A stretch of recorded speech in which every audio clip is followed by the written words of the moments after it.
Et votre rôle, c'était quoi spécifiquement? J'étais un peu comme dame de compagnie, si tu veux. Elle voulait avoir une fille du Québec pour aller travailler chez Belle Dionne. Pour elle, elles ont vécu pendant 18 ans emprisonnées, Quelle vie sans elles ont pouvoir vécu. sortir de là. Qu'est-ce qui fait qu'à un moment donné, tu as fait « Bon, ça suffit, je suis prête pour d'autres défis. » C'était au moment de la révolution tranquille, comme on dit. Je le sentais qu'il y avait quelque chose qui se passait. Oui. Ils sont encore là, ils sont encore là, et on voulait apprendre à les connaître, puis on s'est dit dans un podcast, vous pourriez les connaître en même temps que nous autres. On a un partenaire pour ce projet, Génacol. Génacol, le secret pour mieux vieillir et continuer de bouger dans des articulations en santé. Exactement. Et vous pouvez même profiter de 25% de rabais en vous rendant au génacol.ca avec le code promo encore là 25. Exactement. Fait que abonnez-vous à la chaîne Pas allergique au fun sur YouTube et aussi sur les divers réseaux sociaux. Ben, bonjour Jean-Thomas. Bonjour Juliane Côté. Merci de nommer mon nom de famille pour que les gens... J'aimerais ça avoir ton baptistère pour pouvoir vraiment... Il est en dessous de mon matelas. OK, parfait. Chez ma grand-mère. Je vais prendre une copie prochainement. Parfait. Aujourd'hui, on a le bonheur de recevoir Lucie Verville avec nous. Bonjour Lucie. Bonjour. Ça me fait Merci plaisir d'être de là. venir. Oui, merci. Le bonheur est pour moi. Ben, C'est réciproque. complètement mutuel. Lucie, tu es une femme, t'as vécu, on dirait que tu as vécu 30 vies en une, tu as vécu beaucoup de choses, et tu es très, très active, et la preuve, c'est qu'à 92 ans, tu as même fait un saut en parachute avec tes petits-enfants. Oui. Peux-tu nous en Mais parler? ça, mon saut en parachute, faut pas trop dire que je l'avais préparé, puis que c'était Anne-Sophie, une de mes petites filles, qui a demandé ça comme cadeau de ses 18 ans. OK. Alors, on a dit, bien, il y en a un qui a eu 20 ans, il n'y a pas longtemps, et il aimerait ça, lui aussi. Alors, ils ont décidé d'y aller toutes les deux. Puis, je ne sais pas qui, au juste, m'a dit, « Mais mère, peux-tu y aller avec? » Moi, j'ai dit, ben oui. Est-ce que c'était une blague, mais finalement, tu t'es embarqué dans... Non, c'était vrai. Il savait que tu avais le cran de le faire. Oui, fait que j'ai pu commencer à ça. Et quand, je ne sais pas combien de temps après, quelques semaines, il annonçait du beau temps, pas de vent, tout est correct. Il me dit, bon, c'est demain qu'on saute en parachute. Ah oui, bon, OK. Et puis, alors, je me rends notre rendez-vous était à 9 h le matin. Et moi, ce qui m'inquiétait, c'est que Élie, qui a l'habitude d'être en retard, là, il n'y arrivait pas, puis j'habitais pas. Il va falloir qu'elle soit... Alors là, j'étais inquiète. Oui. Je ne pensais pas à parachute. Là. Tu pensais au retard de Lily. C'était pas le saut qui t'inquiétait, c'était le retard. Le retard. Et là, tout de suite, on est pris en charge. Celui qui va me monter avec moi, qui va descendre avec moi, me prend en charge, puis là, on m'amène dehors, puis commence à mettre le harnais pour qu'on puisse s'attacher. Puis, et là, il arrive, et on part tous les trois, parce qu'on... Et puis, étant donné que je veux sauter la première, j'entre la dernière dans l'avion. Okay. Parce qu'il faut que... Et on monte à 15 000 pieds. Puis pourquoi tu voulais sauter la première? Parce que, pour leur donner l'exemple. Je me suis dit, parce que je la sentais nerveuse un petit peu, Anne-Sophie, là. Hein? Pas Élie, mais Anne-Sophie, je la sentais un petit peu. Alors, c'est correct. Alors, là, on arrive à 15 000 pieds, et là, il nous ouvre la porte. Et là, tout de suite, le moniteur... nous pousse, et là, on saute. Et tout de suite par derrière les autres. Et là, on tombe saut libre, là, on tombe à une vitesse incroyable. Et là, tout la peau nous en va en arrière. Puis, mais ça va, une minute, et on est rendu à 5 000 pieds. Mais moi, je dois dire, Lucie, que moi, je ne ferai jamais ça de ma vie. Ça me terrifie. J'aime pas les manèges, j'ai beaucoup de respect en ta capacité à te mettre en danger comme ça. Si j'avais pensé, j'aurais eu peur. C'est que tu n'y as pas trop pensé. J'ai pas pensé. J'étais d'avant dans l'avion, puis là, quand j'ai sauté, là, j'ai pensé que là, c'était dangereux parce que je m'étais déjà cassé de hanche, fait que j'avais peur. Oui. Hein? Et rendu à 5 000 pieds, donc une minute, et là, le parachute ouvre. Et c'est beau de voir. C'est ça, à ce moment-là, là, tu peux voir le paysage. Puis je peux parler avec celui OK, oui. Alors, c'est Mais ça. la chute libre, ça doit être vertigineux. Oui. Non, t'as quasiment pas le temps on ne peut pas lui parler. Ouais. Il nous avertit avant, si vous avez mal au cœur, là, avertissez-moi et tassez-vous. OK. Ah ouais. Hein, parce que sans ça, je ne l'ai pas d'en face. Ben oui. Pas intéressé. Hein? Ça devait être... Incroyable. Pour vrai, je suis impressionné. Toi, Mais- tu ferais ça? Ben, en fait, moi, j'aime pas les manèges, un peu comme toi. Puis je ferais pas de bungee, mais le saut en parachute, on dirait que je serais un petit peu plus game de faire ça. Je pense que j'aimerais ça faire ça un jour parce que on dirait que moi, des fois, je m'imagine être un oiseau. Parce que je trouve que peut-être. voler, c'est à la puis ça magnifique. ça rit. Donc, j'imagine qu'il y a quand même une perspective qu'on se sent un peu comme un oiseau, ce bout-là. Là. Un oiseau qui dégringole vite. par exemple. Qui dégringole. Puis l'atterrissage s'est bien passé. Non, imaginez que Ah. tout allait bien. Là, je descendais tranquillement. Et celui qui était... Il est arrivé un coup de vent à la dernière seconde Oh. et il m'a échappé. Oh, mon Dieu! Il paraît que, moi je ne peux pas vous le dire, mais je savais qu'il fallait que je tienne les jambes par en haut. OK. Hein? Et je suis arrivé, boum, il fallait que je me relevais, puis je suis retombé après. Mais tu t'es rien cassé. Non. Aïe, aïe, C'est là que j'ai fait le... Ben oui. Oui. Et là, toutes les deux autres sont détachés vite, puis ils sont venus les deux pour me relever. J'ai dit, attendez, je suis capable de me relever tout seul. Wow! OK. Fait que ça en dit long sur ta personnalité d'aventurière qui n'a pas froid aux yeux. Mais la gentille Catherine recherchiste nous disait, puis je trouvais ça beau en plus que un peu une sorte de philosophie pour toi, c'était de dire oui aux opportunités, puis que ta trajectoire s'était un peu dessinée via de dire oui, de prendre des chances aux opportunités. Mais ça m'arrive, comme ça. Comme le podcast, peut-être? Oui, c'est comme ça m'arrive. Alors, automatiquement, j'ai dit oui. Puis quand tu as su... Ben, en fait, ta petite fille, donc, a vu notre appel à tous sur Instagram. On recherchait des gens avec des parcours riches, tout ça. Puis quand elle t'a appelé, est-ce que tu as eu... est-ce que tu as eu une certaine réticence? Non. Toujours oui. Oui, c'est une autre aventure. Ben oui, exactement. Ça s'ajoute au reste. Ça s'ajoute, c'est une autre expérience, effectivement. Pour toi, c'est une façon de tout saisir ce que la vie peut t'offrir, puis de ne pas avoir de regrets, de « Ah, si j'avais dit oui à ça, j'aurais peut-être vécu quelque chose de grandiose. » Puis... Non. Pour toi, c'est oui. Mais il m'en est arrivé tellement de choses, toujours à l'improviste, comme ça, alors je le prends. Mais quand tu étais jeune, tu te décrivais comme une jeune fille très timide. Oui. Comment t'expliques ce côté, ce caractère-là un peu plus... qui a envie de vivre des nouvelles choses, de mordre dans la vie comme ça? J'imagine que est-ce que c'est surprenant pour toi de te voir à 96 ans aussi dégourdi alors que si jeune, tu étais si timide? Je crois que c'est le guidisme qui a fait que... OK. Qui m'a ouvert des portes. Ouais. Ouvert les horizons. Oui, m'a ouvert des horizons, puis des beaux horizons, puis... T'as donné confiance en toi, puis Oui. Et parce que la commissaire, Carmel Lefebvre de Nicolette, elle nous a aidés. Puis elle avait confiance en moi. Puis le guidisme, pour ceux qui ne savent pas, c'est le scoutisme féminin, disons. Oui, c'est ça. Oui, c'est ça. Est-ce que tu veux nous parler un peu de cette période-là de ta vie, de comment tu es entrée dans les guides, cette rencontre-là avec Carmel qui a été... Puis c'était que j'étais pensionnaire jeune, à 3 ans, parce que mon père avait eu une aventure avec la servante. Et quand maman a appris ça, elle est partie pour l'hôpital. Elle a eu comme un choc. Un choc. Elle était 4 mois à l'hôpital. Elle était vraiment là. Et puis, partant de ça, pensionnaire à quelques maisons de chez nous, parce que la terre, c'est la rivière qu'il y a, puis après ça monte la côte, puis l'école était là. Alors, on entendait papa chanter l'automne quand il labourait les champs. Parce que ton père était cultivateur. Fait que toi, tu entendais ton père du pensionnat. Oui.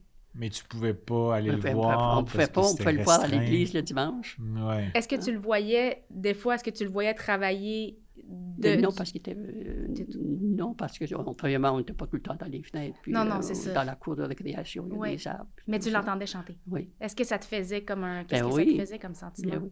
Mais maman étant à l'hôpital, papa restait à la maison avec les 5 enfants. On était 5, 2 filles, puis les 3 garçons.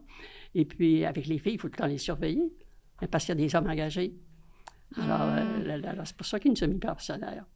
Un peu comme pour vous protéger. Pour nous protéger, c'est ça. Et partant de ça, j'étais très habile manuellement. Et puis... était couturière.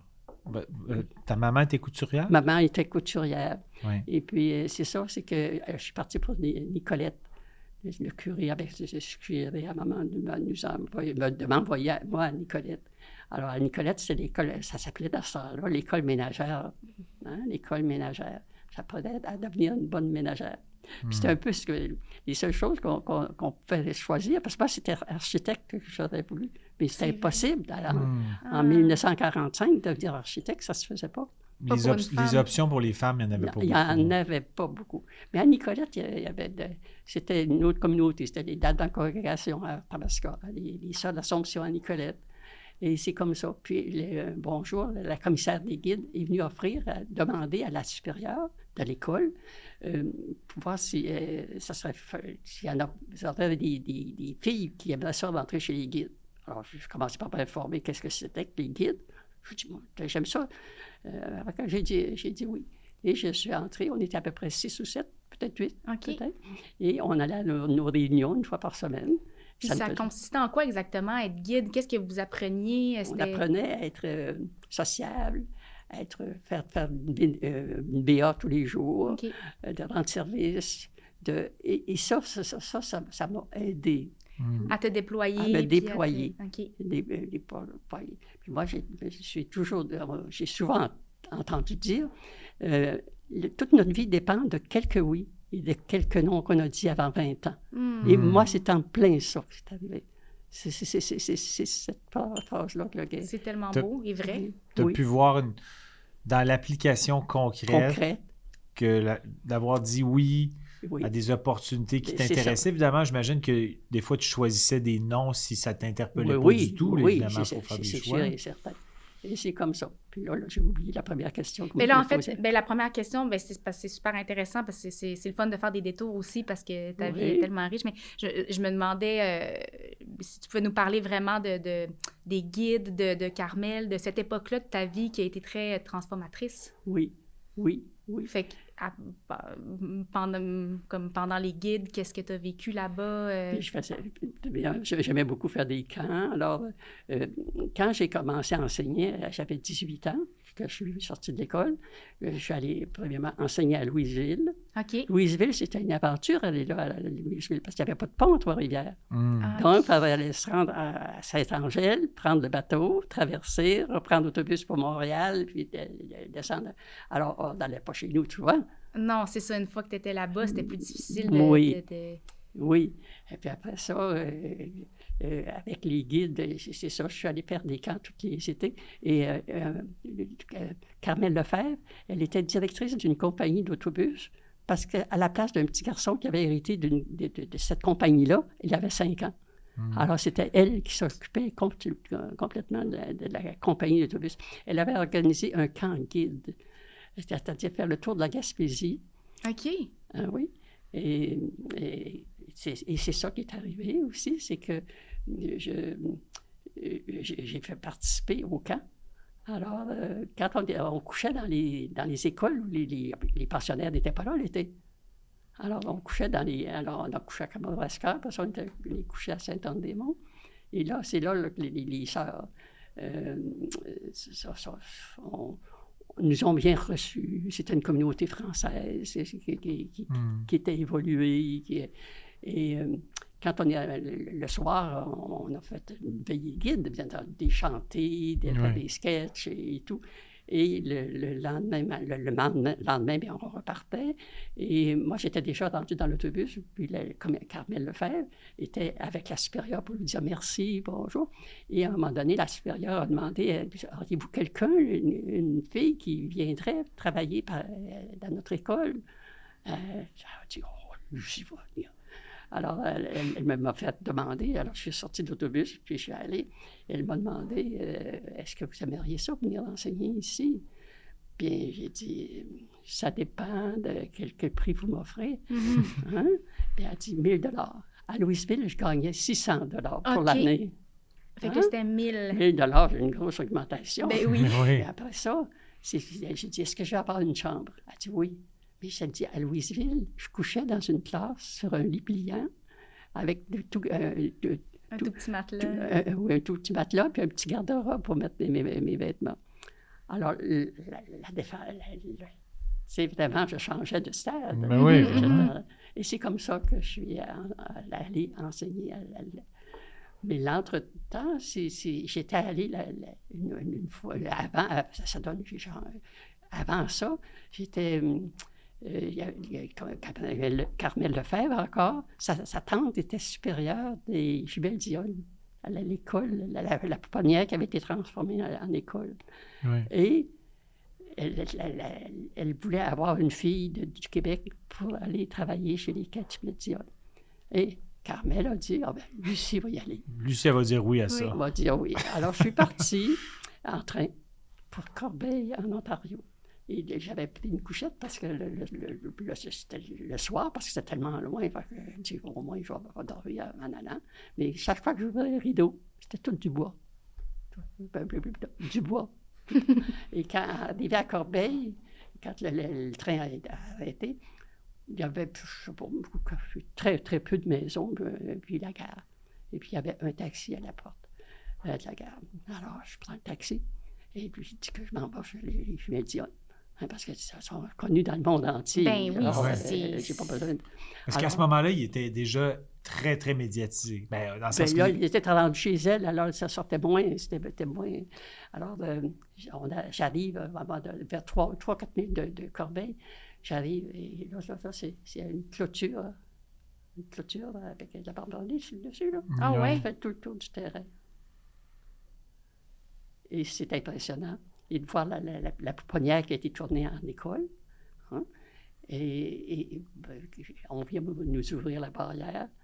Et on entre en prison, si on peut dire. Ben oui. C'est comme une prison. Ça. Pour elles ont vécu pendant 18 ans emprisonnées. Quelle vie sans elles ont pouvoir vécu. sortir de là. C'était triste. Ben oui. Mais c'était intimidant d'arriver devant 5 petites filles qui sont connues dans le monde, dans le monde entier qu'elles sont connues. Puis votre rôle, c'était quoi spécifiquement? Bon, c'est ça, c'est que j'étais un peu comme dame de compagnie, si tu veux. Dame de compagnie. J'étais là le matin, premièrement, je couchais dans un dortoir, mais excepté, les jumelles, il y en avait juste une, parce qu'il y avait 10 filles qui venaient de l'Ontario, 8 qui venaient de l'Ontario, 2 venaient du Québec. Alors, je couchais avec tout le monde. La salle à manger, c'était manger avec elle. Quand c'était pour les cours, c'était pas moi, c'était la religieuse qui leur enseignait. Et moi, j'étais là pour l'étude. Je les surveillais pendant l'étude. Quand elle sortait dehors, j'allais jouer avec elle. On allait patiner ensemble. Tu faisais tout avec elle, finalement. Oui. Tu leur enseignais, tu les épaulais, tu les... Oui. Tu leur enseignais quoi exactement, comme les matières? C'est pas moi qui leur enseignais. Il y avait un professeur pour... il y avait 3 religieuses. OK. Et puis, ça a été... Mais par contre, chose que je me doutais pas, que je ne pensais pas, mais dès que le père se sentait que les filles s'attachaient... Trop à toi? On était bien à la porte. Il y avait une coupure. Il ne voulait pas qu'il y ait une proximité qui s'établisse. Non. C'est spécial, tu sais, c'est parce spécial. Que c'est pour ces Alors, gens j'ai été là du mois de septembre à Noël. Quand il a vu que vous étiez trop amis. Trop amis. La preuve qu'on était amis, c'est que j'ai assisté... je suis allé au service de Cécile. Oui, tu es resté en contact jusqu'à la toute fin. Tout le temps, jusqu'à la toute fin, on se téléphonait. Avant, pendant que j'étais mariée, elle venait chez nous, elles sont en vacances. Mais toi qui étais si proche à l'époque de leur grande célébrité, est-ce que tu sentais quand même qu'elles étaient heureuses ou elles sentaient... C'était des filles réservées. C'est ça. Elles devaient être un peu dépassées par tout ce qui se passait. Se sentaient peut-être un peu pas bête de cirque, mais quelque chose de... Mais elles étaient des bêtes de cirque. Comme du voyeurisme un petit peu malsain. Puis surtout qu'ils n'ont rien demandé, ils se sont fait imposer ça. C'était pas leur désir du tout, là, évidemment. Est-ce que quand... Vas-y. Est-ce que quand... parce que vous avez conservé un lien jusqu'à la toute fin, c'était des grandes amies pour toi. Donc, si une des sœurs venait de visiter... Est-ce que tu sentais comme un aura autour d'elle? Est-ce que les gens se faisaient reconnaître au point... Non, c'est arrivé une fois que je sortais, j'étais sortie avec Yvonne, Cécile et Annette, c'est les trois qui ont vécu le plus longtemps, qui se ressemblaient beaucoup. Et puis, Cécile et Annette étaient devant, et puis moi, j'étais avec Yvonne. Et puis, en tout cas, il est arrivé une dame, elle a dit « Êtes-vous des Gibeltiens Dionne? » Elle a dit « Non, on ne connaît pas. » OK.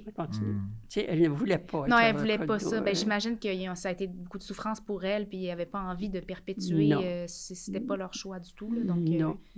Peut-être aussi que le père, j'essaie de me transposer, le père probablement qui sentait que les jumelles s'ouvraient à toi d'un point de vue humain, se confiaient, puis à partir du moment où c'est comme si tu avais accès à des informations privilégiées que lui voulait protéger. Il y a peut-être un peu de ça. Oui, puis il y a dû y avoir beaucoup de gens aussi qui se greffaient à leur vie pour profiter un peu de la situation. Je ne sais pas, peut-être qu'il y a eu ça avec avant. la clôture barbelée tout autour, il n'y avait pas personne qui pénétrait. Il n'y avait pas grand monde. Oui, c'est ça. Non. La seule fois qu'ils ont ouvert la barrière au public, c'est quand Émilie est décédée. Et puis qu'ils ont ouvert le salon pour les journalistes et les gens qui ont voulu. Là, c'est la seule fois pendant 18 ans qu'ils ont été là. C'était terrible. Puis pour vous dire, l'empire qu'ils avaient sur lui, il avait exigé, quand elles sont allées, quand elles sont à 18 ans, elles sont venues étudier à Nicolette, aussi, à la même école que moi j'étais allée. Et puis, il avait exigé que les religieuses les enferment dans une classe le dimanche pour ne pas qu'elles rencontrent les parents des élèves. Parce que les parents, c'était normal de vouloir connaître, de voir les filles. Hein? Mais oui, c'est de la curiosité. Puis, alors, non, il n'y avait pas le droit de beaucoup de contrôle. Si on fait un petit retour en arrière, parce que tu dis que ta maman, c'est une personne que tu admires et pour qui tu as un attachement profond. Est-ce que tu peux nous parler d'elle? D'où vient cet attachement profond? C'est normal aimer une maman, mais tu sembles avoir quand même une énorme admiration un peu sans borne pour elle. C'est que ma mère a été très généreuse. Jusqu'à 10 ans, je suis fille bien ordinaire. Puis après, je suis pensionnaire. Mais c'est qu'après, j'ai pris du temps. J'étais mariée, je pense, beaucoup plus tard. Mais ce que j'ai vécu, moi, avec maman, c'est qu'elle était sourde, mais pas sourde de naissance, sourde de maladie qui a tombé dans les oreilles, comme on dit. Et elle avait suivi un cours de couture pour devenir couturière, pour gagner sa vie. Et puis, elle pensait bien qu'il n'y a pas un homme qui la prenait quand elle rentrait. On ne marie pas une personne qui est sourde, pour avoir des enfants, difficile. Et ce qui était... Alors, quand maman sortait, puis elle lisait sur les lèvres pas mal. Et moi, j'ai toujours parlé fort, puis je parle encore fort. C'est parce que j'ai gardé ça de là. C'est que... excusez. Ma mère, elle avait de la difficulté quand elle a magasiné pour acheter des vêtements puis des choses. Et c'est moi qui allais avec elle. Puis quand elle ne comprenait pas à la maison, mais des fois, c'est moi qui T'étais ses oreilles. J'étais ses oreilles un peu. Tu lui communiquais l'information. Puis surtout, j'imagine qu'elle se sentait à l'aise et en sécurité avec toi à ses côtés parce que ça doit être difficile Oui. Puis c'est que quand j'étais petite aussi, quand elle est revenue de l'hôpital, elle avait promis d'aller chercher un enfant à la crèche si elle revenait. OK. Et ils sont allés chercher Henriette, ma petite sœur, qui était la fille de papa. Oui. Mais ça, Henriette, elle avait 50 ans. C'est vrai? Ah oui, elle n'a jamais su qu'elle était notre demi-sœur. Donc, ta mère l'a élevée comme sa propre fille. Il n'y avait aucune différence parce qu'elle s'en est jamais rendue compte. Wow, ça, c'est d'une grande générosité. C'est du don de soi. Quand on y pense, là, Est-ce que ça a dû quand même pour elle, c'est arrivé spontanément? Parce que j'imagine que pour elle, c'était quand même un rappel de quelque chose de difficile qu'elle avait vécu. Oui, mais monsieur le curé il avait beaucoup d'influence. C'est lui qui m'a envoyé étudier à Nicolette. Puis c'était l'influence, c'est ça. Il dirigeait les gens. Hein. Puis il savait que maman était assez généreuse, fait capable de faire ça. OK, fait que c'est lui qui lui a suggéré peut-être ça. Puis... Et quelques années plus tard, j'ai une tante qui est décédée à la naissance d'un bébé, parce que dans le temps, vous savez on sacrifiait la femme pour avoir le bébé. Alors, elle est décédée à la naissance d'un bébé, puis mon oncle était très, très pauvre. Puis, il y avait 5 enfants. Alors, mais papa et maman étaient parrain et marraine. OK. Alors, maman a dit, on va aller la chercher. Alors, mais c'est que Louisette, elle s'appelait Louisette, elle est arrivée chez nous, elle a à peu près 3 ans, disons, et elle n'était pas capable de marcher. Elle était rachitique.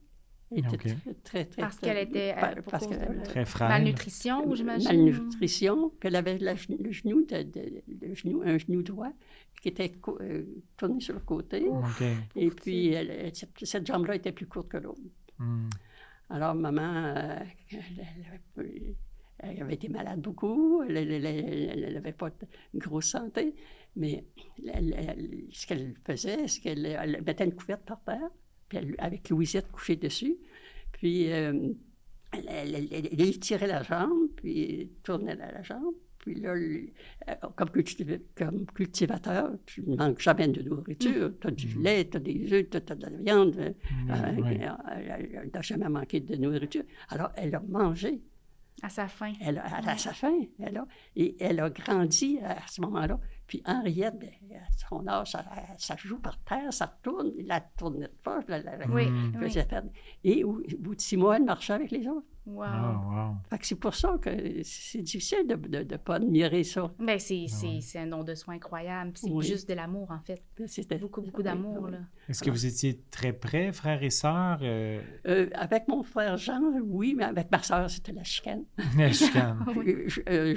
Vraiment chien et chat. Chien et chat. Est-ce que ça s'est amélioré au fil des années? C'est que, je veux dire, c'est que je faisais toute ma couture, hein, puis... Elle traînait mes choses avant moi. Elle s'organisait pour partir avec une robe que je venais de faire. Puis, alors, vous pouvez imaginer que je faisais des rages. Je criais. Mais votre façon de... J'imagine que votre façon... Ben, je ne veux pas vous prêter des intentions, mais est-ce que votre façon de dire oui aux opportunités... Ça devait être quand même avant-gardiste aussi. Il y avait quelque chose qui était... Oui, c'était original, partir pour l'Ontario, puis après ça, partir à l'autre bout de la province, à Sainte-Anne-des-Monts. Oui, en Gaspésie. Oui. Mais là, c'est qu'en Gaspésie, avec les sœurs, c'est qu'elles étaient très ouvertes. Elles venaient patiner avec nous autres, conter des histoires avec nous autres. C'était pas le cadre très rigide qu'on se fait un peu de religieuse. Fait que j'ai beaucoup aimé ça, Sainte-Anne-des-Monts. Alors, c'est là. J'étais rendue à 22 ans. Je ne voulais pas je voulais pas me marier tout de suite. Alors, j'ai rentré chez ça. OK. Hein? Puis est-ce que tu as pu poursuivre aussi ta passion pour la couture au travers de toutes ces époques-là? Tu continuais quand même? Oui, parce que moi, c'était là-dedans. Du tissage, de la broderie, de tout ce qui était manuel. Alors, j'ai rentré chez ça. Et puis, j'ai été 12 ans. J'étais une bonne religieuse. Oui. Je peux dire que j'étais une bonne religieuse. Tu te sentais à ta place? À ma place. Puis puis je faisais des choses... Bon, vous donner comme exemple, une fois, j'ai été 3 jours au lit. Et quand je suis revenu, la supérieure était justement, parce qu'on était 30 sœurs dans la maison où j'étais. Et elle me dit, qu'est-ce que tu as fait pendant 3 jours à rien faire? Toi qui travailles tout le temps, qu'est-ce que c'est? J'ai dit, j'ai dessiné une école qui est assez grande pour qu'on soit... Là, ici, on est tous trop tassés, on est trop tassés, on est tous collés dessus. Et après le repas, elle me dit, donne-moi ton dessin. Mais ça reste là. Et quelques semaines, je venais à Montréal faire des commissions. parce que je m'occupais de la procure. Alors, je venais chercher des choses. Et je reçois un téléphone de la supérieure qui me dit « Prépare-toi, à 4 heures, il y a un homme qui va aller te chercher. Il va te ramener à Saint-Anne-des-Monts en avion. » Alors, parce que l'architecte voulait voir le paysage pour construire l'école, que ça soit beau dans le paysage. Puis elle est encore là, puis c'est vrai qu'elle est belle dans le paysage. C'est partie de tes dessins. Oui. Oui, parce que lui, ça lui disait combien de classes ça prenait, combien d'appartements ça prenait. Mais bien entendu, c'est pas mon... Mais c'était juste l'aide qui a fait. Non, mais je veux dire, c'est quand même exceptionnel. Puis t'es vraiment autodidacte, parce que moi, tu me demandes, moi, de dessiner une école, là, ça ira pas loin, là. Tu sais, t'avais quand même ça en toi, c'est fascinant. Toujours est-il que mon architecte, il fallait... Mais c'est beau faire le voyage de Montréal à Saint-Anne-des-Monts. À peu près pas haut, parce que je voyais les gens labourer dans le champ, puis les petites autos avaient l'air des petites autos petites. T'aurais dû sauter en parachute, là. Ça s'en venait, c'était pas rendu là. Mais j'ai trouvé que le fleuve était une vraie tortue, en tout cas, une couleuvre.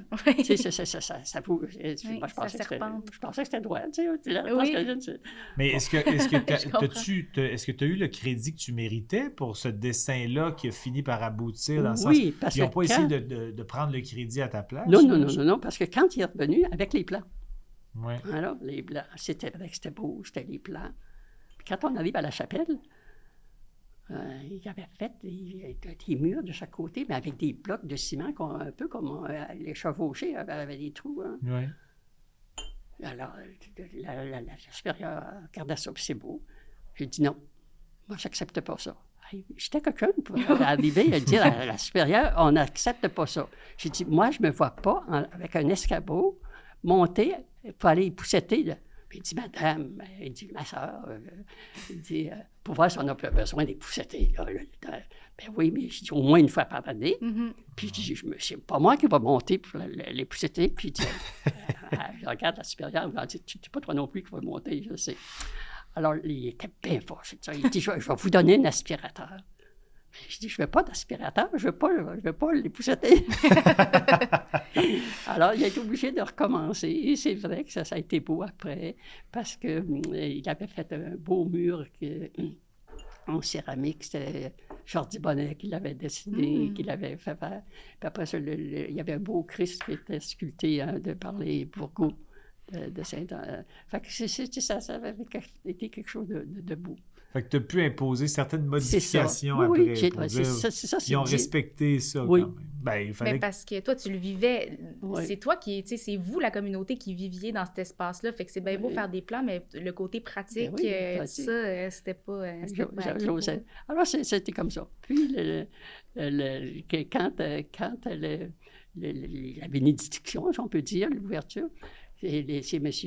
Aquila Poilette du ministère qui s'occupait de ces écoles-là, qui est venu pour couper le ruban. Puis il en a profité pour amener sa femme en congé.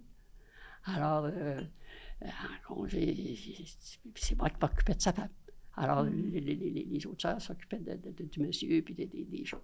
Alors, c'est moi qui ai passé la fin de semaine quasiment avec sa femme, faire visiter le village, visiter les alentours, jaser avec elle. Et quand j'ai décidé de sortir de la communauté, j'ai dit, quel travail que je vais avoir? Il faut que je me trouve un travail, il faut que je me trouve quelque chose à faire. Alors, j'ai écrit à M. Aquila Poilette, et puis pour m'identifier, j'ai dit, c'est moi qui m'occupais de votre femme quand vous êtes venu à Saint-Anne-des-Monts. Hein? Et je lui demandais du travail. Alors, par retour du courrier, il m'a répondu, quand vous serez prête, je viendrai. Mais là, OK, mais donc 12 années, ce que tu nous racontes, c'est des souvenirs heureux. Oui. Tu avais beaucoup de... Les gens te faisaient confiance, tu avais du leadership, tout ça. Et qu'est-ce qui fait qu'à un moment donné, tu as fait, bon, ça suffit, je suis prête pour d'autres défis? C'est au moment de la révolution tranquille, comme on dit.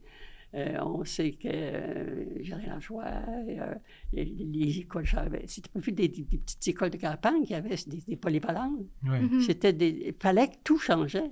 Les esprits changeaient. On était plus ouverts. Et ça, je me suis dit, non, j'ai d'autres choses à faire que ça. Ah oui, OK. Tu voyais plus grand. Tu sentais qu'il y avait... Je savais qu'il y avait quelque chose, je le sentais qu'il y avait quelque chose qui se passait. Fait que c'était pas parce que tu étais malheureuse ou pas bien, c'est pour l'appel de l'aventure, justement, puis de dire « Ah, ma place est plus ici. » Oui. Est-ce que ça a été une décision difficile? Oui, très difficile. Oui. Quand je suis sortie de là, je tremblais comme une feuille. Hein? Parce que est-ce qu'il a fallu que tu l'annonces? J'imagine que si ça a été difficile pour toi, j'imagine que l'annonce aussi pour des personnes qui devaient être attachées à toi, ça devait être mais la supérieure m'a dépendu de parler aux autres. OK. D'en parler aux autres. Ah, pour pas que ça fasse un mouvement de... Parce que il y en a trop qui auraient pris tout de suite...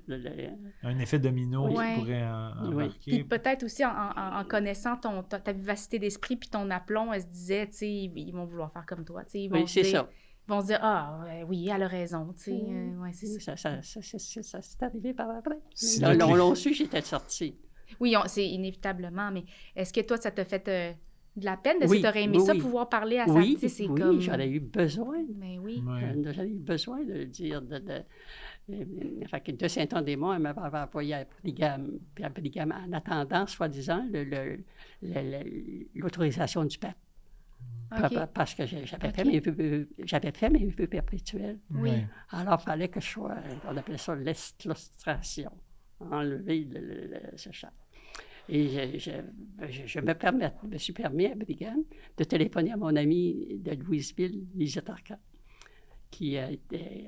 J'ai toujours continué à travailler mes amis, être proche de mes amis, puis j'ai toujours... Alors Lisette me dit, « Pauvre Lucie, ouvre-toi les yeux. Voyons donc pour voir si le pape va te répondre. » Ben oui, mais j'ai dit, ça me prend. Et j'ai dit, il faut tout de même... Tu sais, elle dit, là, tu écris à l'évêque, puis tu lui dis que tu veux sortir par retour du courrier, que tu veux avoir de réponse, que tu sors. Alors, c'est ce que je fais, je fais ma lettre, puis ma soeur vient me voir, et puis je lui donne ma lettre, ma lettre. Et c'est pas l'évêque qui m'a répondu, c'est le maître, parce que lui, il a téléphoné à ma supérieure. OK. Et c'est la supérieure qui est venue à Montréal pour me faire sortir. Puis je n'étais pas contente après moi parce qu'elle m'avait étiré combien de temps. Mais c'est ça, c'est qu'elle espérait peut-être que tu reviennes dans la communauté. Puis dans le fond, parce qu'elle m'avait promis. Elle m'offrait d'aller à Rome étudier, d'aller étudier. Mais il voulait te garder. Il voulait me garder, c'est ça. Fait que tu étais rendu ailleurs dans ta tête. J'étais rendu ailleurs. Et alors, quand j'ai su que quelques journées que je sortais, le vendredi, alors j'ai téléphoné à Lisette. Et Lisette avait une conférence à Montréal. Et elle me dit, Lucie, quand tu sortiras, prends un taxi, va-t'en à l'hôpital Sainte-Justine, mets-toi dans la salle d'attente. Je vais aller te chercher. Inquiète-toi pas, prends-toi une revue, fais quelque chose, attends-moi. Et c'est Lisette qui est venue alors, elle m'a amené, on a sorti de là, je ne sais pas, il faisait noir, puis c'était au mois d'octobre. Et on est allé souper au restaurant, puis après, on est allé coucher chez elle. Puis là, c'était le début de ta nouvelle vie. Le début de ma nouvelle vie. Puis là, tu avais quel âge à ce moment-là? J'avais 34 ans. 34 ans. OK, c'est ça. Ben oui, OK. Hey, fait que là, à 34 ans, tu te retrouves femme. Est-ce que tu as quand même ressenti une certaine libération, même si tu étais bien? Oui, mais... Ça devait être une grosse adaptation. Ça fait 34 ans que je ne vivais qu'avec des femmes. Oui, c'est ça. Oui. Avec des filles, avec des femmes. Alors, automatiquement, j'avais peur des hommes. Oui. Mais c'est normal. Parce qu'on sait qu'encore aujourd'hui, il ne veut pas, tu as toujours une crainte. Alors, imaginez, en 1964, alors j'avais peur. Et c'est comme ça. Quand est-ce que je ne voulais pas vous couper, allez-y, continuez votre pensée. C'est qu'en arrivant, j'ai demandé de venir me reconduire à Québec parce que la supérieure m'avait dit qu'il fallait que je me présente, étant donné que je n'avais pas entendu ma lettre qu'il fallait que j'aille me présenter à l'évêque à Québec. Oui. Hein? Oui. Donc, elle est venue me conduire à Québec. Et quand je suis allée le dimanche, et là, je suis allée à la messe, puis ça donnait que c'était le père Garneau, mais c'était un prêtre qui, des parents, il y avait le banc à l'église juste devant de moi. Okay. Mais après, je me suis à l'évêché, qui était de l'autre côté de la rue. Et là, je demande à parler au père, à l'évêque. Le prêtre est là, il dit « Qu'est-ce que vous voulez? Hein? » J'ai dit « Je viens de sortir de chez ça. » Puis le supérieur m'a dit qu'il fallait que je vienne ici, l'avertir. Il dit « Allez, allez en paix, puis occupez-vous pas de ça, faites ce que vous avez à faire. » OK. Alors, je suis partie. Et là, dans l'après-midi, je suis allée passer l'après-midi avec Cécile Dionne. OK. Hein, parce qu'elle était... mais arrivé le soir, c'est certain que si j'avais dit à Cécile que je suis mal prise, qu'elle m'a regardée, elle avait couché les enfants ensemble parce que les enfants étaient petits. Alors, mais non, Elle habitait à Québec à ce moment-là? Elle habitait à Québec à ce moment-là? Oui, elle habitait à Québec. Okay. Alors, le soir, là, je me dis, il faudrait bien que je téléphone. Mais j'ai juste un oncle à Québec, mais il y a une fille qui est sœur, puis... Je lui téléphone pour lui dire qu'il est sorti de chez ça. Il ne voulait pas que sa fille sorte de chez ça, parce que lui, il était tellement fier de ça. Hein? Fait que je pense à Louise, une de mes amies, sa sœur est là, puis elle est mariée avec Rodolphe Ricard. Bon, je téléphone. Et au téléphone, qu'est-ce que tu fais? Tu sais, là, je l'avais déjà rencontré une fois. Et je lui ai dit, bien, je viens de sortir de chez ça. Puis là j'ai dit, c'est ça, demain, je vais me présenter au bureau. Alors, il dit, à un moment donné, il dit à sa femme, il dit, est-ce que tu penses à la même chose que moi? Elle dit oui. Il dit, Lucie, il dit, prépare ta valise, je vais te chercher. Si ta valise n'est pas faite, je vais la faire, mais tu t'en viens. Et ils sont venus me chercher. Et... ça a été ma porte de sauvetage. Ouais. Parce qu'ils ont envoyé la petite fille de 13-14 ans, elle l'a envoyée coucher dans le sous-sol. Et moi, j'ai pris la chambre. Et j'ai été là pendant 6 mois. Okay. Wow. Mais tu as eu de l'instant, encore une fois, de contacter ces gens-là que tu connaissais à peine. À peine. Puis eux, ils ont fait « On t'accueille à bras ouverts, comme ça. » Oui. Okay. Alors, on voit quand même que la petite fille réservée a déployé ses ailes quand même. C'est-à-dire que quand tu disais tantôt que Carmel puis le scoutisme t'avait donné confiance en toi puis tout ça, mais là, ça se traduit aussi par je prends des initiatives, je cogne à des portes au besoin. Ça prouve quand même que... Oui, il faut se souvenir de plus tard, parce que comme je me suis mariée 1 an après, c'est que on me disait des fois, Lucie, vas-tu te marier? Ben, je disais, c'est difficile de me promener avec une pancarte dans le dos, vieille fille à marier. Oui, bien, c'est sûr que, tu sais, c'est ça, c'était tellement nouveau, puis là, il y avait une certaine crainte, une certaine retenue. Comment t'as vécu ton célibat, là? Mais est-ce que tu savais que tu voulais peut-être te marier ou tu t'es dit, on verra? Pourquoi pas, on verra. Oui, c'est ça. L'avenir va faire. Mais en réalité, c'est qu'un an après, mon frère venait de se marier avec une fille de Saint-Ferdinand. Et c'est son père qui m'a présenté les bons maris. OK. Hein? Léonide, donc. Oui, fait qu'elle me connaissait parce qu'elle avait marié mon frère. Alors, on s'est mariés un an après eux. Mais parle-nous de cette rencontre-là. Comment tu as su que c'était le bon, puis comment tu as vécu ce début de proximité amoureuse-là quand tu l'avais jamais vécu avant? Hein? Bien, on fait confiance aussi, parce que je savais que c'était un bon gars. C'est ça, tu avais confiance en lui. Il était veuf, qu'il avait bien soigné sa femme, qu'il avait adopté une fille qui avait 13 ans.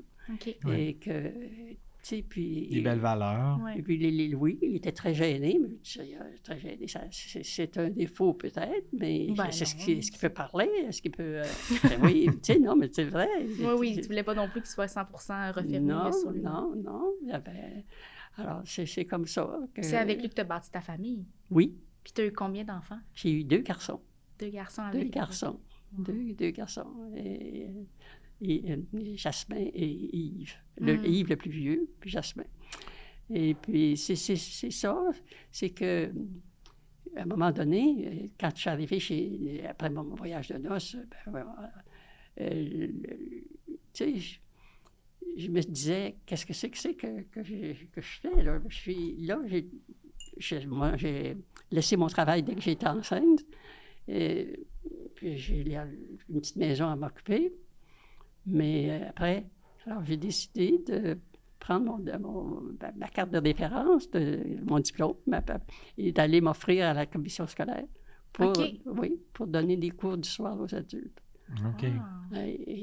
Et quand j'arrive avec le rendez-vous que j'ai, le monsieur, en lisant la lettre, mais c'est un démon. Il dit, c'est là que j'enseignais avant d'être directeur. Ici, on commence à parler des sœurs, une telle, puis qu'est-ce qu'elle fait. Il connaissait bien le coin. Là. Donc, et il me dit, je vais vous envoyer, quand on a eu fini de jaser, il a appelé sa secrétaire, puis il a dit, il va leur conduire au responsable des cours du soir.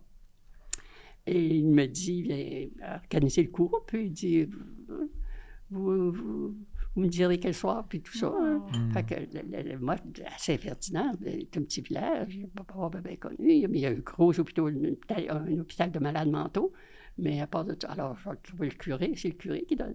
Alors, au sermon, il dit aux gens, si vous savez, il va y avoir des cours d'art plastique. Il dit, pensez pas que c'est pas des choses avec du plastique, là. Alors, si vous savez dessiner, bien, allez vous perfectionner. Si vous ne savez pas dessiner, bien, allez apprendre. Hein? Alors, c'est comme ça que le premier soir, je suis arrivé, puis j'avais 60 élèves. Wow! J'ai pas une classe qui... Alors, j'ai divisé ça en 2 classes, puis j'ai joué et c'est ça. Fait que le lendemain, je téléphone à mon responsable qui me dit, mais faites 2 classes, c'est tout. Les 2 soirs. Alors, c'est comme ça que j'ai commencé mes cours du soir. Tu enseignais donc les arts plastiques? Oui, c'est ça. Et puis, ça allait bien, puis en tout cas, j'ai beaucoup aimé ça. Et pour revenir à la télévision, c'est que Rodolphe Ricard était réalisateur au poste de télévision Télé 4. Okay. Un bonjour, il me téléphone, c'est celui qui m'a accueilli chez eux. Alors, il me téléphone et il me dit, Lucie, il dit, voudrais-tu venir donner un cours d'art plastique, si tu veux, pour un contrat d'une année? À la télé. À la télé. Faire des chroniques à la télé. Oui, okay. Une demi-heure par semaine. Fait que les caméras, t'es habitué, dans le fond. Là, non, mais j'ai dit, t'es-tu fou? Non, mais là, aujourd'hui. Oui, aujourd'hui. J'ai dit, es-tu fou? Il dit non. Il faut y dire. Non, j'ai dit non, je me sentais pas prête, tout ça. Ouais. Bon. Alors, c'est Mme Françoise Gauthier-Smith qui a eu le contrat. Et, alors, ça, c'était... Et un bonjour, il me dit, Lucie, il me téléphone, il me dit, Lucie, pourrais-tu me rendre un service? Ah là, c'est pareil. Pourrais-tu me rendre un service? Bien, j'ai dit, qu'est-ce que c'est qu'il y a? Il dit, j'aimerais ça que tu viennes pour une émission d'une demi-heure pour amuser les jeunes qui sont en vacances cette journée-là. Tu pourrais faire ça quelque chose. Tu es capable de trouver quelque chose. Et c'est ça, je suis allé passer l'émission. Il était bien content, puis moi aussi. Fait que son approche pour t'amadouer, c'était « j'ai besoin qu'on me rende service Oui, ». Il savait comment te prendre. Quel bouton appuyer. C'était un scout, lui. Alors, il savait. Alors, à la fin du mois, il me demande « pourrais-tu venir pour le jour de l'an? » Parce que là, il dit, ça va être enregistré, on pourra enregistrer cette semaine, parce que les enfants sont en vacances, puis... utiliser les papiers de Noël, les rubans, faire des choses pour occuper les enfants. Alors, je suis allé, puis j'ai fait, mais j'ai pas aimé ça, l'enregistrement. Là, je l'ai moins. Alors, j'ai aimé un, puis j'ai pas aimé l'autre. Okay. Puis pourquoi c'était... Je sais pas. C'était pas le fun. Madame, en réalité, ce qui était avant de faire mon émission, c'est que Madame Gauthier-Smith, elle venait d'enregistrer ici, puis elle est venue placoter avec moi, puis regarder mes affaires. Puis quand ça a été prêt, lui, là, quand il a dit on commence dans 1 minute, là, il fallait commencer. Puis l'autre m'avait dérangé, mes choses n'étaient pas bien placées. Ah, OK, je comprends. Et donc, j'étais pas... C'était pas à ton goût, c'était pas... prête. J'étais pas prête. T'étais moins dans tes bottines. Oui, c'est ça. Oui, je comprends. Alors, ce qui est arrivé, ça a été à Pâques après. Alors, Pâques, toujours pour les enfants. Hein, et ça a bien passé. après l'émission, elle me dit, qu'est-ce que c'est que tu dirais de ça si tu préparais pour un petit 4 semaines de suite? Tu pourrais dire aux gens, préparer telle chose, préparer telle chose. Après, bien là, à ce moment-là, ça serait agréable que les femmes aimeraient ça, certains. Parce que comme lui, il avait les téléphones, après, il savait, lui, tout ce qui se passait en arrière. Alors, j'ai fait mes 4 semaines. Et au bout de 4 semaines, ça a duré 4 ans. Wow. Donc, j'étais pendant 4 ans à voyager. Tu as rendu service pendant 4 ans. Oui. Mais là, ça me rend... Et comme c'était gratuitement, j'allais là. Oui. Hein? Ça faisait plaisir quand même. Alors, mais il m'a dit, Lucie, non, ça va t'apporter de l'eau au moulin. Ça va t'apporter de l'eau au moulin. Parce qu'entre-temps, j'avais commencé une petite boutique d'artisanat pour justement vendre les choses, le matériel pour faire les choses que je montrais à la télévision. Oui. Pour faire une genre de continuité. C'est ça. C'est ça. Et, vous ne croirez peut-être pas, mais j'ai reçu 225 autobus qui s'organisaient pour venir voir ma boutique. Oh, wow! C'était quelque chose. Autobus, pas des voitures. Non. Autobus. Des voitures. Mon mari était obligé de faire sur le stationnement, pour sortir du stationnement, puis le dimanche, ça prenait quelqu'un pour sortir. Wow! Puis là, ça aussi, c'est des gens qui avaient vu tes émissions, puis là, ils voulaient voir toi précisément prendre les... Oui. Fait que c'est ça t'a apporté beaucoup de visibilité parce que la télé, c'est exponentiel. Oui. Puis une des choses que j'ai montrées à la télévision et qu'on connaît maintenant, mais je ne l'ai pas inventé, mais j'ai montré à faire du macrabé. Et le macrabé, on sait qu'on en fait encore, mais je l'ai popularisé. Oui, c'est ça. C'était pas... Et pour vous dire, c'est que le problème, c'est qu'il n'y avait aucun livre. Il n'y avait aucune revue. Il n'y avait pas de revue non plus dans le temps pour décoller et puis faire des choses comme ça. Alors, comme il y avait un livre, l'encyclopédie des travaux de dames, il y en avait un, puis c'est moi qui l'avais acheté. Fait que les gens voulaient avoir l'exemple. Alors, j'ai dessiné comment les nœuds, comment procéder, tout ça. Et puis, j'en faisais 10 feuilles que je polycopiais. Et puis, mon père venait m'aider pour les brocher. Et je les vendais $1. Et c'est comme ça que je me suis mise à vendre des livres d'artisanat. Et j'en ai fait plusieurs, comme ça. Et si je vous disais que j'en ai imprimé à peu près 50 000. Oh, wow! Ah, ouais! Oui, imprimé avec la polycopieuse, puis... ça s'est tout vendu, évidemment. Pratiquement tout vendu. Wow! Oui. Fait que, c'est ça, c'est devenu... Et quand j'ai arrêté d'aller à Télé 4, il y avait des gens qui venaient visiter tout le temps. Là. Alors, le dimanche, j'avais un homme et une femme qui, à un moment donné, le monsieur me dit, « Seriez-vous prête à venir faire la même chose, mais à Télé 7? » Donc, j'ai été 2 ans à Télé 7. Mais là, c'était pas la même chose, tout à fait. C'est que j'enregistrais, je passais en direct et j'enregistrais 3 émissions. 3 autres émissions. Okay. Donc, j'allais une fois par mois, j'allais aller. Tu faisais tout en même temps. Oui, mais là, ils ont commencé à me payer, il me semble, c'était pas beaucoup, mais une vingtaine de piastres de l'émission. Un montant symbolique, plus oui, qu'autre chose. Oui, que ça. Mais c'est ce qui m'a fait à venir de... Et là-bas, c'est surtout des lettres que j'ai reçues. À Télé 7, une fois, ils avaient ramassé des lettres parce qu'ils m'écrivaient à Télé 7. Il m'a envoyé ça d'une caisse et j'en avais 1025. Fait que les gens appréciaient ton travail. Et puis, mais je voulais avoir un patron un patron spécial qu'il voulait avoir. Il mettait 25 sous dans une enveloppe. Ah, puis dire, retournez-moi un patron. Oui, retournez-moi un patron. Et il n'a pas besoin de vous dire que j'ai les enfants, Tommy, Jasmin qui était là, ouvraient les lettres. Juste ça. Moi, je répondais.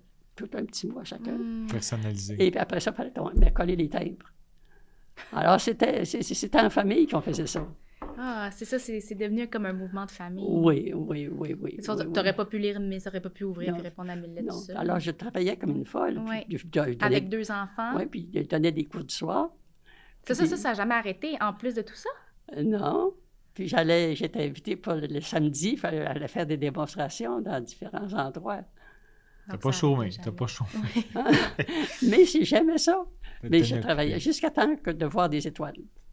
Je voyais des étoiles filantes. OK, oui, là, c'était là. À un moment donné, là... Quand on voit des points. Alors, je suis allée chez le médecin. Et puis, le médecin m'a posé quelques petites questions.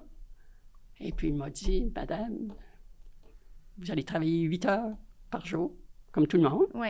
C'est assez. Puis, vous viendrez me voir après, je vous donnerai peut-être des pilules. » Donc, j'ai pas eu de pilule, puis je suis retournée chez nous. Mais c'était comme un genre d'épuisement, peut-être. J'étais épuisée. En tout cas, c'est un surménage, clairement. Et ça a été mes années que j'étais malade, des opérations. Là, dans la vie, une année des coups durs, mais ça a été des coups durs. Oui, ton corps t'a parlé. Là, il m'a parlé, puis c'est ça. Et puis, par contre, mon père est devenu veuf une deuxième fois. Et puis, j'ai décidé de le prendre à la maison. Alors, il est arrivé chez nous. Il a été 12 ans chez nous. Wow. Et puis, c'est ça. Tu dirais que tu étais comment? C'est-à-dire, tu avais eu un modèle de maman que tu admirais.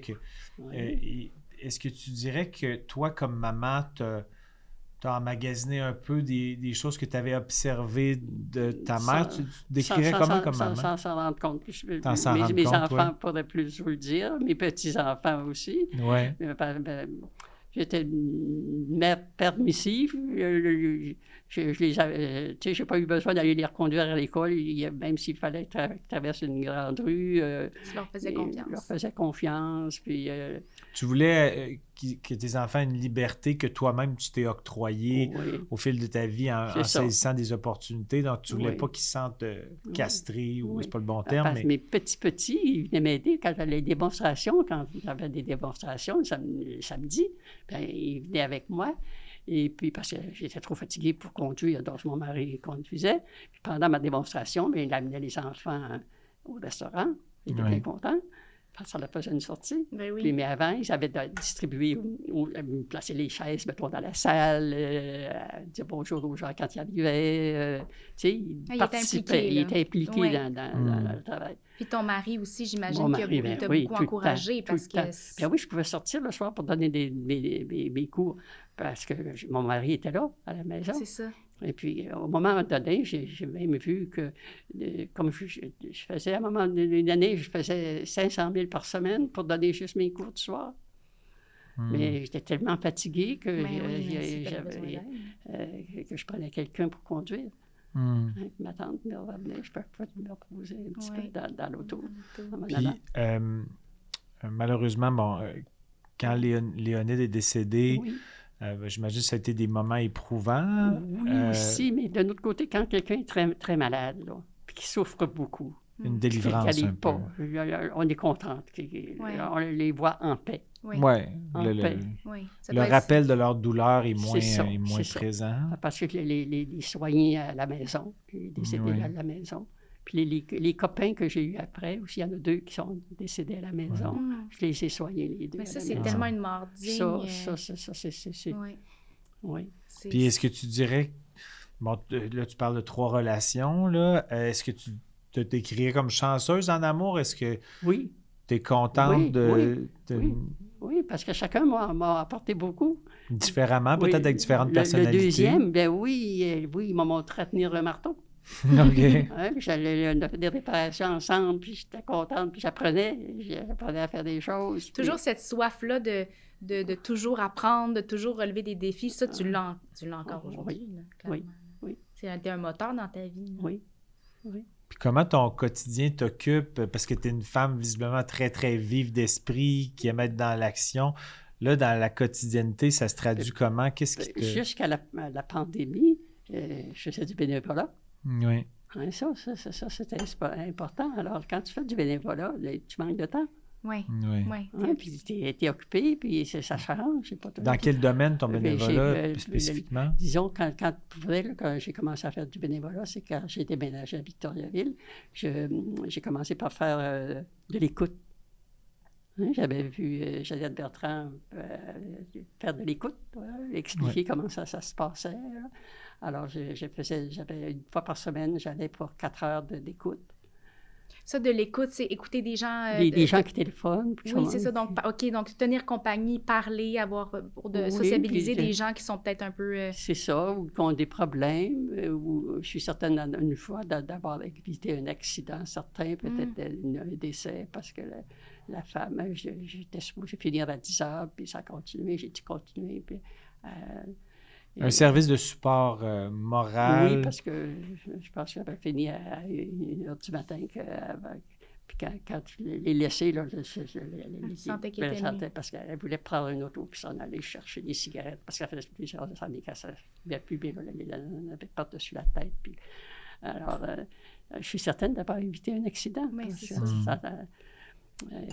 Et puis, après, j'ai lu j'ai fait la magnétothèque. Enregistré pour les non-voyants. OK.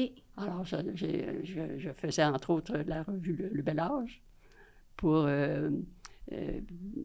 et puis, c'est surtout ça. Puis, j'ai aussi lu un roman que j'ai enregistré. Après ça, je faisais pour le service d'entraide bénévole.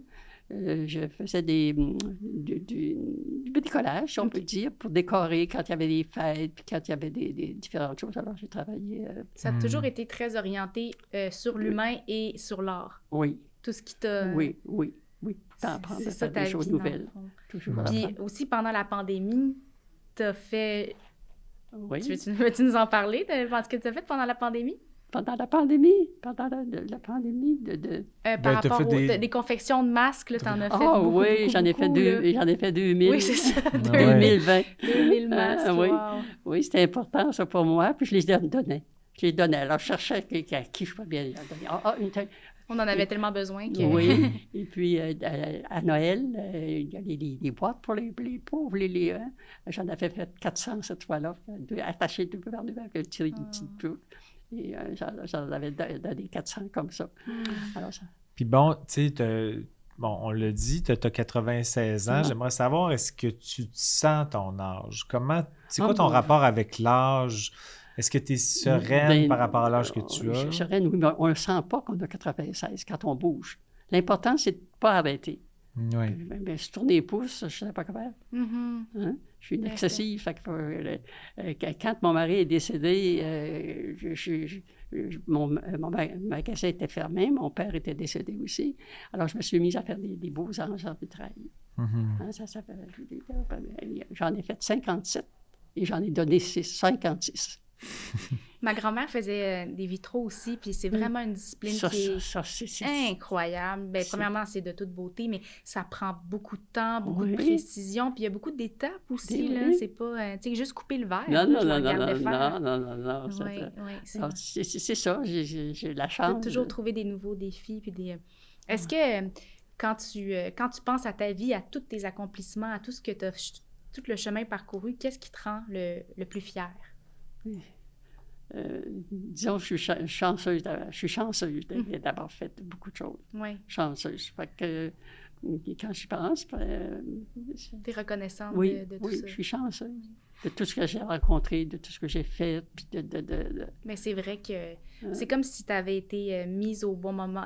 C'est arrivé tout le temps au bon moment. Soit que tu avais une impulsion de faire « je vais appeler un tel soit que les gens venaient à toi. C'est quand même fascinant. Ça. Oui. On dirait, corrige-moi si je me trompe, mais on dirait que c'est aussi... Je sens pas que tu avais une écœurantite des choses que tu faisais. Tu aimais ça, mais une opportunité... On dirait que tu avais envie d'explorer une autre opportunité en te disant, ben, à date dans ma vie, les échantillons d'opportunités que j'ai vécues, des fois ça peut être des longs échantillons, j'ai aimé ça, ça me suis senti accompli. Donc, j'ai envie d'aller vers cette autre opportunité-là, comme pour tout saisir ce que la vie... Quelque chose, j'y pense pas avant. Non, ça se fait naturellement. Oui, parce que je ne peux pas étudier d'avance, ça va être fun de faire ça. Oui. Qu'est-ce que tu aimerais que tes enfants, tes petits-enfants se rappellent de toi, le legs que tu voudrais leur laisser? Ça ne peut pas faire autrement que se rappeler de moi. Oui, c'est ça. Parce que je m'en ai beaucoup. Mais qu'est-ce que tu aimerais qui gardent de toi, ton legs pour eux? C'est quand tu ne seras plus là, de te dire, en fonction de en lien de ta personnalité, qu'est-ce que les gens vont retenir de toi. Valeurs, puis que... Bon savoir que je les ai aidés. Je les aide beaucoup. Je suis présente tout le temps. On a des petits serrés. Oui. Puis, comme là, je garde présentement le lapin de Yves qui est parti en voyage avec sa compagne. Alors, c'est moi qui ai le lapin. Alors, je l'ai soigné avant de partir, puis ainsi de suite. Enfin, ça, j'ai un beau chat tout blanc qui est indépendant, qui me mord souvent, parce qu'il m'aime. Ah oui? Alors, quand il m'aime, là, il m'aime, puis assez. OK, oui, c'est plus comme des petites morsures de... comme ton chat. Moi, j'ai un chat... j'ai un chat ou un chien, je sais pas, mais c'est le chat le plus affectueux de l'histoire des chats. Ça n'a pas de bon sens, il est toujours la même face. Non, le mien, il est tout sauf indépendant. Et puis, je garde aussi le chien de mes gars qui sont à l'extérieur. Là, présentement, il y a Élie qui vient de terminer son cours de plongeur, soudeur en plongée sous-marine. Oh, ça, c'est quelque chose. Oui, ça, c'est quelque chose. Ben, j'ai un cousin qui fait ça, puis il habite en Australie, puis il passe sur des bateaux. Puis c'est incroyable. C'est ça. Encore, en fait, le goût de l'aventure vient probablement de toi. Oui, alors, il y a des félicitations, parce que vraiment, il a été persévérant. Mes 3 filles sont étudiantes. L'autre part pour l'Allemagne pour 4 ans là, avec son copain. Alors, c'est beau de les voir aller, puis je suis fière d'elles. C'est sûr. Ben, d'ailleurs, tu es venue accompagner de ta petite fille. Oui, Lily Rose. Oui. Alors, je suis chanceuse. Puis est-ce que, je ne veux pas alourdir la conversation, mais c'est une thématique qui est récurrente un peu dans le podcast. Par rapport à la mort, comment tu te sens? Est-ce que ça te fait peur? Est-ce que tu es sereine? Est-ce que tu as l'impression d'avoir tout vécu? Non, il me semble qu'il est temps. Nous, aussi, 96, je trouve que j'ai bien l'impression que n'étant pas malade, que je vais vivre jusqu'à 100 ans. Ben oui. Voilà, pas mal certaine. Est-ce que tu le souhaites? Parce que... c'est que des fois, je me dis que... Le souhait que j'ai fait, ça se peut quasiment pas, parce que ça serait d'aller en Allemagne quand je vais avoir 100 ans.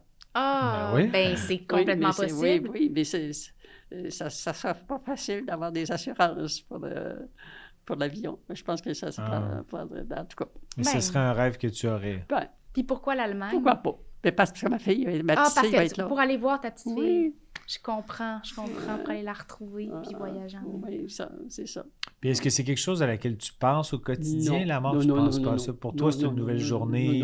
Non, parce que les 3 personnes que j'ai assistées à leur mort, ils ne criaient pas, ils n'ont pas étouffé, ils n'ont pas...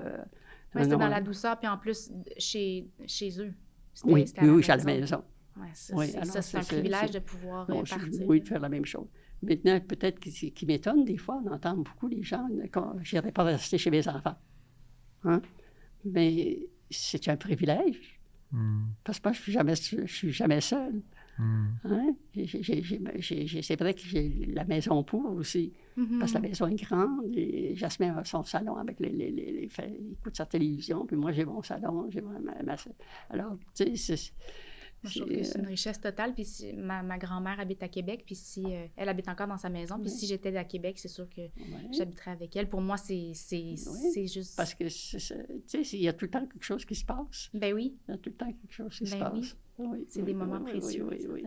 Oui. Si tu pouvais parler à la version de 25 ans de Lucie, est-ce qu'il y a quelque chose que tu lui dirais ou tu as l'impression d'avoir vécu la vie que tu avais envie de vivre? Est-ce que la sagesse que tu as maintenant te permettrait de donner un conseil à la... Oh non, tu n'en donnes pas de conseil. Non, même pas...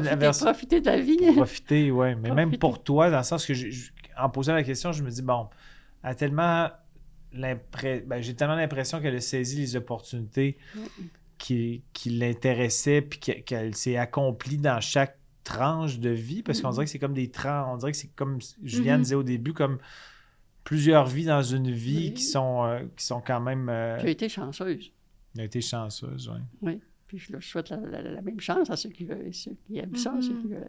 Puis présentement, qu'est-ce que je fais pour passer mes journées, si on veut? C'est un petit peu curieux. C'est que Jasmin a sorti ma collection de timbres que j'avais commencé en 1940. OK. Hein, donc, ça fait quelques années, ça fait plus que 15 ans. Et je découvre les timbres, tous les timbres. Ouais. Et j'avais passé une annonce dans la revue de Bel Âge que si vous m'envoyez des timbres, je vous remercierai avec une carte faite à la main. Mm-hmm. Alors, j'ai reçu des milliers de timbres. Ah oui? Pas des quelques-uns, des milliers. Et il y en avait beaucoup. Là, quand Jasmin m'a sorti les boîtes, il y en avait beaucoup qui n'étaient pas décollés. Hein, donc, j'ai commencé. Alors, ça fait qui était sur une enveloppe, disons. Il était sur une enveloppe. Ouais, okay. Alors, j'ai tout décollé les timbres. J'ai fini la semaine dernière. Mais il y a fait 2 mois. Donc, j'en faisais à peu près 500 par semaine à décoller. Et là, je suis en train de les séparer. Celles qui viennent des autres pays et celles du Canada. Fait que tu revisites une ancienne passion. Une ancienne passion que j'avais arrêtée en 2015. OK. Hein, la dernière. Alors, les timbres du Canada, je les sépare par mois qui sortent. Okay. C'est un travail minutieux. Oui. Après ça, les timbres, j'en ai une caisse. Mais après ça, les timbres du monde entier. Et j'en ai reçu des timbres du monde entier, là. J'appelle du monde entier. Présentement, j'en ai de 249 pays différents. Mais pas 1 puis 2. Beaucoup. Non. La Belgique, j'en ai un gros plat comme ça. Les États-Unis, comme ça. Et de tous les autres, 200, je les ai comptés, je les ai tous écrits, hein, les pays. Nommez-moi n'importe quel pays, puis je vais vous dire que j'en ai. Ouais. J'en ai une quinzaine, une trentaine. D'habitude, c'est beaucoup plus une centaine de chacun. Wow. Alors, eux, je les divise par pays. OK. Alors, si ça vient de Hong Kong, si ça vient de la Russie, si ça vient du Vietnam, ou du Vatican, de partout les pays, de Bulgarie, n'importe quoi. Tous les pays. Je les ai tous. Wow. Oui. Fait que je trouve ça agréable. Ben oui, c'est le fun. C'est le fun de maintenant, avec le téléphone intelligent, on met notre thème et en quelques secondes, tu as la preuve d'où il vient. La date, pour quelle raison, parce que évidemment, c'est pour faire une raison qu'ils mettent ce timbre-là. Oui. Alors, et puis le prix qu'il vaut. Mais là, il doit y avoir une belle... Il y en a que c'est pas beaucoup, quoi, 25 cents, 30 cents, 15 cents. D'autres fois, j'en ai trouvé... si tu as les 4, c'était 30 $. OK. Tu sais, il y a différence. Mais ça, là, à ce moment-là, c'est Jasmin. C'est parce que je prépare tout ça. Pour Jasmin, parce que c'est lui qui avait commencé aussi. Alors, je vais lui léguer pour quand il va être petit vieux. Il va pouvoir prendre le relais. Parce que là, il n'a pas le temps de s'en occuper. Mais il va avoir tout ça tout bien classé, puis il va avoir... C'est ça, il va avoir de quoi travailler. Encore une fois, mais comme je vous dis, je suis excessive dans des affaires. Mais t'es passionné. T'es passionné. On dirait que ça te nourrit, puis ça te fait du bien, puis ça t'occupe, l'esprit. Pendant ce temps-là, je sais que des fois, les doigts m'engourdissent. Des crampes aux doigts, des fois. Mais mais ça, dans les timbres, je me lève, je fais tout. Puis, comme pour demeurer, pour ne pas être à charge à la maison. Oui. C'est moi qui est la laveuse de vaisselle. OK. Je déteste les laveuses de vaisselle, alors je lave. Tu fais tout à la main? Tout à la main. Wow. Oui, alors, puis comme eux, ils ne lavent pas de vaisselle, alors ça coûte pas cher d'en salir beaucoup. Oui, alors, des chaudrons, des poêlons, tu ne prendrais pas le même poêlon. Non, ça va vite. Même quand tu dis, tu essaies de te contenir, ça va vite que la cuisine. Moi, c'est des exercices aussi. C'est moi qui fais le lavage puis qui tend le linge sur la corde. Les exercices de bras, les exercices. Oui. Alors, pour moi, c'est bien important. Oui. Wow. Puis, c'est quoi en 2026, ton rapport avec la foi maintenant? Est-ce que... Ils sont catholiques non pratiquants. Catholiques non pratiquants. Oui. Puis est-ce que justement par rapport à l'après, est-ce que ça t'aide? Est-ce que tu penses que ta foi t'aide moins avoir c'est peur? difficile. Non, j'ai pas peur. Pas peur? Non. Mais ça donne quoi? Hein? On peut passer la vie à avoir peur, pourquoi peur des hommes, à part de ça? Oui, ça, c'est plus difficile, malheureusement, de moins avoir peur des hommes.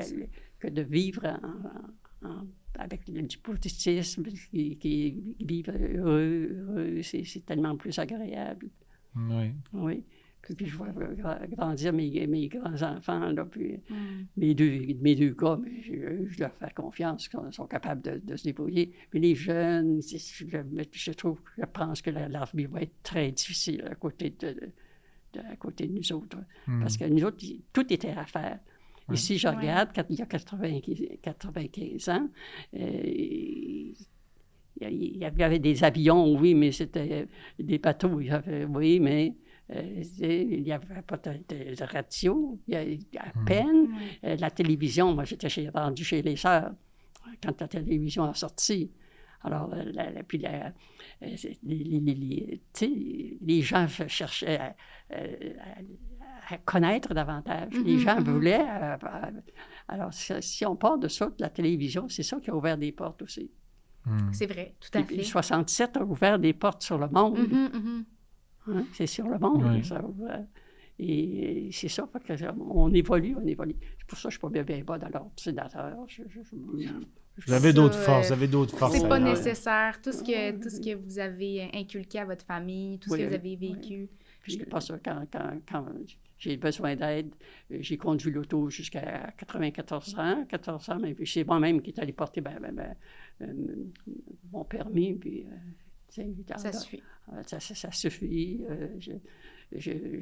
Sinon, je me dis, je suis peut-être attendre d'avoir un accident ou quelque chose. Non, faut c'est ça. Tu étais prête, puis c'était... Oui, puis à part ça, j'aime bien mieux avoir un bras pour m'aider que à la maison, j'ai une canne. Mais l'autre jour, une fois... j'étais pas capable de marcher. Fait que là, tout de suite, j'ai dit, trouve une chaise roulante au plus vite. Une chose que je ne savais pas, ils vendaient des chaises roulantes chez Canadian Tire. Ben, tu me l'apprends. Je ne savais pas plus. Puis surtout, elle était en spécial au tiers. J'ai dit, pourquoi me chercher une chaise roulante dans les magasins? Ça va être plus cher que ça, certain. Oui. Et puis, c'est ça. L'autre jour, j'allais au comptoir familial et il y avait une marchette, mais avec un banc pour s'asseoir. Oui.